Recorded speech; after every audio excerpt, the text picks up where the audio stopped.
నమస్తే, welcome to Suman TV Warangal. నేను మీ స్వాతి బచ్చు. ఈరోజు నేను మెడికోవర్ హాస్పిటల్లో ఉన్నానండి. ప్రముఖంగా ఇప్పుడున్న ఆరోగ్య విషయాలకు వస్తే చాలా వరకు ఎదుర్కొనే సమస్యలలో ఈ జనరల్ ఫిజిషియన్ డాక్టర్తో మనం మాట్లాడాల్సి ఉంది. ఇప్పుడు డాక్టర్ అరుణ్ కుమార్ గారు.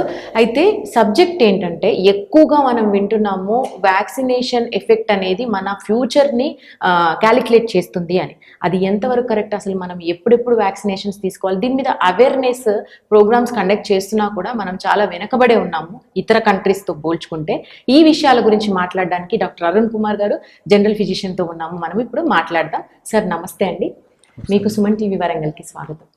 సార్, ఫస్ట్ మేము తెలుసుకోవాల్సిన మేజర్ ఇష్యూ ఏంటంటే సార్, ఇప్పుడున్న సిచ్యువేషన్లో చాలా వరకు అవేర్నెస్ అనేది లేదు. ఏంటంటే చిన్నప్పటి నుంచి మనం కొంతవరకు వ్యాక్సినేషన్ వేసేసి ఆపేస్తున్నాం. సో అది కంటిన్యూ చేయమంటారా? అంటే పెద్దవాళ్ళకి కూడా వ్యాక్సినేషన్ ఇంపార్టెంటా? అవును, డెఫినెట్లీ. ఎందుకంటే చిన్నప్పుడు వేసిన వ్యాక్సిన్స్ తోటి వాటి యొక్క ఎఫెక్టివ్నెస్ అనేది కొంత టైం తర్వాత తగ్గిపోతుంది. అప్పుడు మళ్ళీ మనకు డిసీజ్ వెంటనే వచ్చే అవకాశం ఉంటుంది. ఆ డిసీజ్ వల్ల ప్రాణాలు కోల్పోయే అవకాశం, లేకపోతే చాలా ఇబ్బంది పడే అవకాశాలు ఉంటాయి. కాబట్టి మళ్ళీ వ్యాక్సిన్ వేసుకోవాల్సిన అవసరం అనేది ఉంటుంది డెఫినెట్లీ. Okay sir. అయితే ఈ వ్యాక్సినేషన్లో ఎన్ని రకాలుగా ఉంటాయంటారు? వ్యాక్సినేషన్ డెఫినెట్లీ చిన్నప్పుడు వేసుకునే వ్యాక్సినేషన్స్ అన్నీ ఒక సెట్ తీసుకున్నట్టయితే, పెద్ద వయసు వాళ్ళలో వేసుకునే వ్యాక్సిన్స్ అనేది ఒక సెట్గా తీసుకోవచ్చు.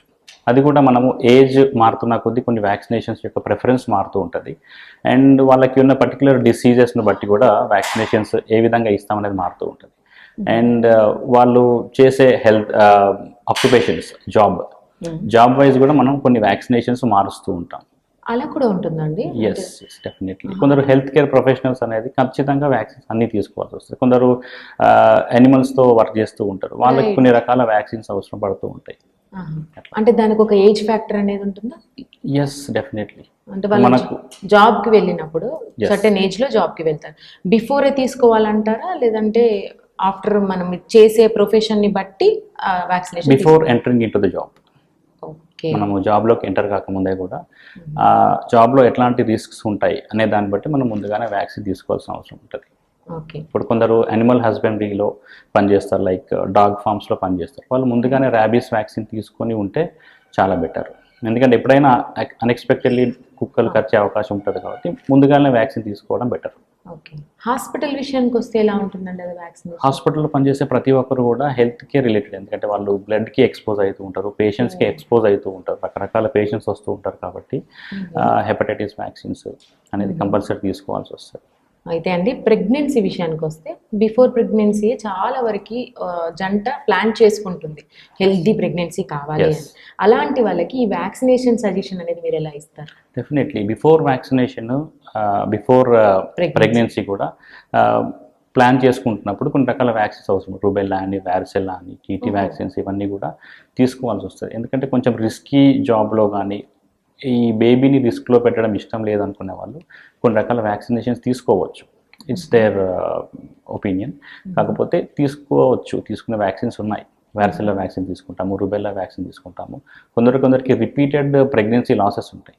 సో అట్లాంటి వాళ్ళు ముందుగా చెక్ చేసుకొని ఏమీ లేదనుకున్నప్పుడు ఇట్లాంటి వ్యాక్సిన్స్ తీసుకొని ఈ ప్రెగ్నెన్సీ లాసెస్ని మనం ప్రివెంట్ చేసుకునే అవకాశం ఉంటుంది. అంటే 3 months బిఫోర్ నుంచే ప్లాన్ చేసుకోవాలంటారా అది? No, it's 1 year before. 1 year before సీక్వెన్షియల్గా ప్లాన్ చేసుకోవాల్సి వస్తుంది. అంటే బిఫోర్ మ్యారేజే మనం ఒకసారి కన్సల్ట్ అయ్యి తీసుకుంటే బెటర్ ఏమో అనుకుంటున్నాను. Yes, in the reproductive age. Okay sir. అయితే ఈ వ్యాక్సినేషన్ విషయానికి వస్తే చాలా మందికి కొన్ని అపోహలు ఉంటాయి. సైడ్ ఎఫెక్ట్స్ ఏమన్నా ఉంటాయా? చిన్నపిల్లలప్పుడే ఎందుకు ఆ సూది మందు అన్నట్టుగా కూడా కొన్ని పల్లెటూరు వాళ్ళు ఫాలో అవుతుంటారు. దాని విషయంలో మీరు ఏమంటారు?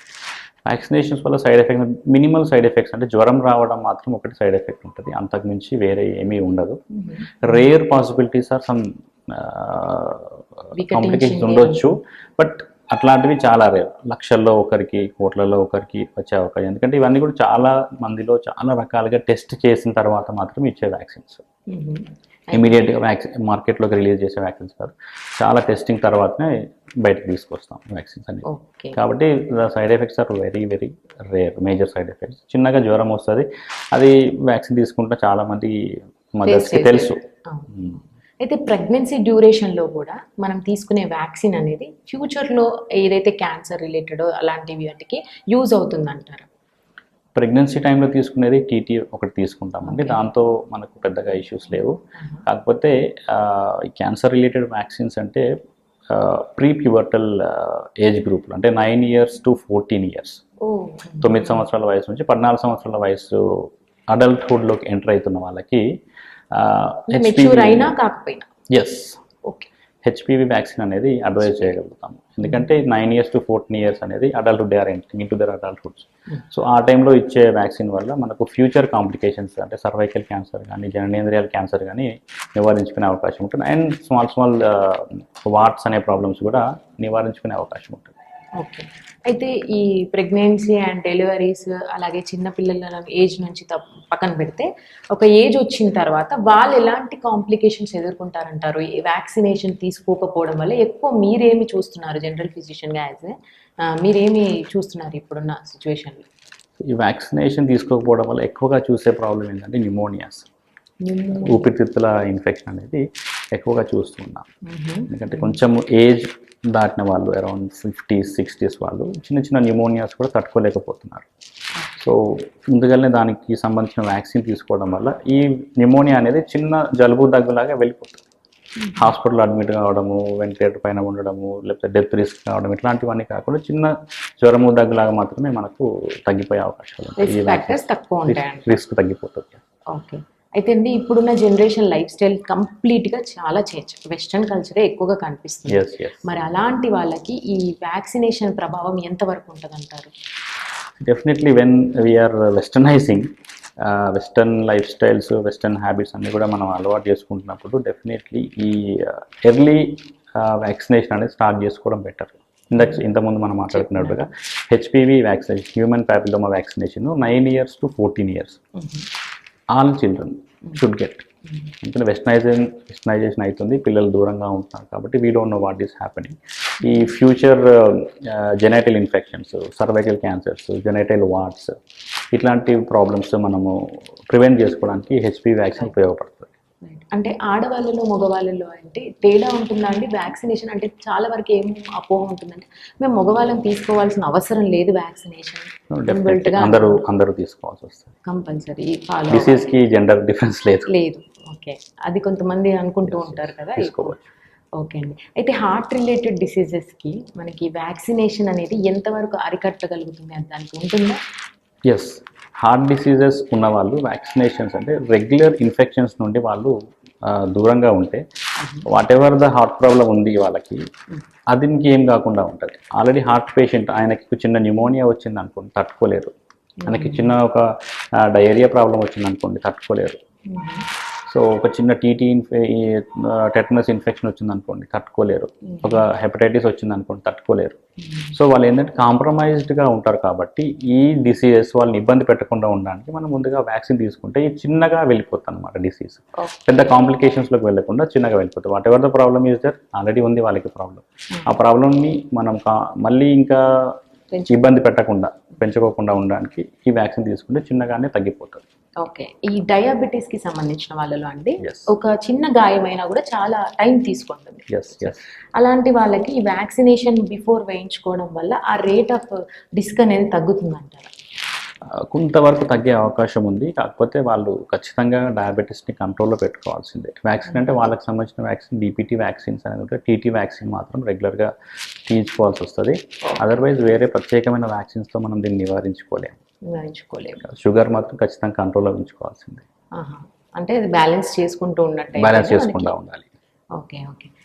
సో డాక్టర్ గారు, అయితే ఇప్పుడున్న ఏజ్ డిఫరెన్సెస్కి వస్తే ఏ ఏజ్ వాళ్ళు ఎక్కువగా నీడ్ వాళ్ళకి వ్యాక్సినేషన్ అనేది ఎట్లా చెప్తారు? సో పెద్దవాళ్ళలో అంటే ఎక్కువగా 50 years plus and 60 years plus ఆ ఏజ్ వాళ్ళకి వ్యాక్సిన్స్ యొక్క అవసరం ఎక్కువ ఉంది. ఎందుకంటే వాళ్ళ ఇమ్యూనిటీ అనేది చాలా తగ్గిపోయి ఉంటుంది ఆ ఏజ్కి.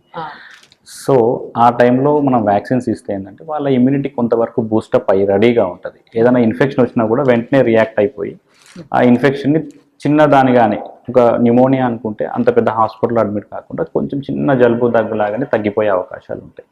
అండ్ గుండె జబ్బు అనుకున్నాం ఇందాక, కిడ్నీ పేషెంట్స్, లివర్ పేషెంట్స్, ఏదైనా క్యాన్సర్ పేషెంట్స్, ఇట్లాంటి ఏదైనా చాలా దీర్ఘకాలిక జబ్బులు, కీలవాతం ఉన్నవాళ్ళు, దీర్ఘకాలిక జబ్బులు ఉన్నవాళ్ళు ఖచ్చితంగా వ్యాక్సిన్స్ తీసుకోవాలి. ఎందుకంటే వాళ్ళలో ఇమ్యూనిటీ అనేది చాలా తగ్గిపోయి ఉంటుంది. ఆల్రెడీ వాళ్ళ శరీరం ఒక జబ్బుతో పోరాడుతుంది, ఇంకొక జబ్బు వస్తే తట్టుకోలేదు. సో ఆ జబ్బుని మనం ముందుగానే వ్యాక్సిన్స్తో ప్రివెంట్ చేసుకోవడం వల్ల వాళ్ళకి పెద్ద మేజర్ హెల్త్ ప్రాబ్లమ్స్ రాకుండా ఉంటాయి. అంటే ప్రాపర్గా మనం ఏదైతే మెడికల్ టెస్ట్లు చేయించుకుంటున్నామో అలాగే మన ఏజ్ ప్రకారంగా ఏ వ్యాక్సినేషన్స్ తీసుకోవాలన్నది అవేర్నెస్ తెచ్చుకొని ప్రాసెస్ని మెయింటైన్ చేస్తే బాగుంటుంది. ఓకే అండి, లాస్ట్ అండ్ ఫైనల్ జనరల్ ఫిజిషియన్గా మాకు ఇచ్చే అడ్వైజ్, యాక్చువల్గా ఇప్పుడున్న లైఫ్ స్టైల్ ప్రకారంగా మీకు వచ్చే కేసెస్ ప్రకారంగా మీ అడ్వైస్ని మేము తీసుకోవాలనుకుంటున్నాం. సో యాజ్ అన్ అడ్వైజ్ ఏంటి అంటే, ఒకటి హెల్దీ లైఫ్ స్టైల్ మెయింటైన్ చేయండి. హెల్దీ లైఫ్ స్టైల్ అంటే ఏదో జిమ్కి వెళ్ళడం అట్లా కాదు. పొద్దున్న లేవండి, హెల్దీ డైట్ తీసుకోండి, అట్లీస్ట్ ఒక హాఫ్ అన్ అవర్ మీ ఇంట్లోనే ఆర్ మీ ఇంటి పక్కన ఎక్సర్సైజ్ చేయండి. తర్వాత మోస్ట్ ఇంపార్టెంట్, మీరు ఏదైనా జబ్బు వచ్చినప్పుడు మీ సొంతంగా ఒక ట్యాబ్లెట్ వేసుకోవడము, లేకపోతే పక్కింటి ఆయన చెప్పాడు ఎదురింటి ఆయనకి ఇట్లా తగ్గిపోయింది ఇలా కాదు. డెఫినెట్లీ మీరు ఒక గైడెడ్ ఒక డాక్టర్ని సంప్రదించి మెడిసిన్ తీసుకోండి. మీరు ఫోన్లో మాట్లాడతారా, డైరెక్ట్గా మాట్లాడతారా, కన్సల్టేషన్ తీసుకుంటారా, ఇట్స్ సెకండరీ. బట్ డెఫినెట్లీ ఒక డాక్టర్ ఒపీనియన్ తర్వాత మెడిసిన్ వాడుకోవడం చేయండి. డెఫినెట్లీ సార్, ఇది చాలా వాల్యుబుల్ థింగ్. ఇప్పుడున్న జనరేషన్కి ఎక్కడ పడితే అక్కడ ఏది పడితే అది చూసేసి ఫాలో అయిపోతుంటే బేసికల్గా దాని రిస్క్ ఫ్యాక్టర్స్ అనేవి పెరుగుతూ ఉంటాయి. సో ప్రివెన్షన్గా మనం గైడ్ లైన్స్ ప్రకారం వెళ్తే చాలా చక్కగా ఉంటుంది, ఆరోగ్యంగా కూడా ఉండొచ్చు. చాలా చక్కగా వివరించారండి అరుణ్ కుమార్ గారు. Thank you so much sir. Thank you.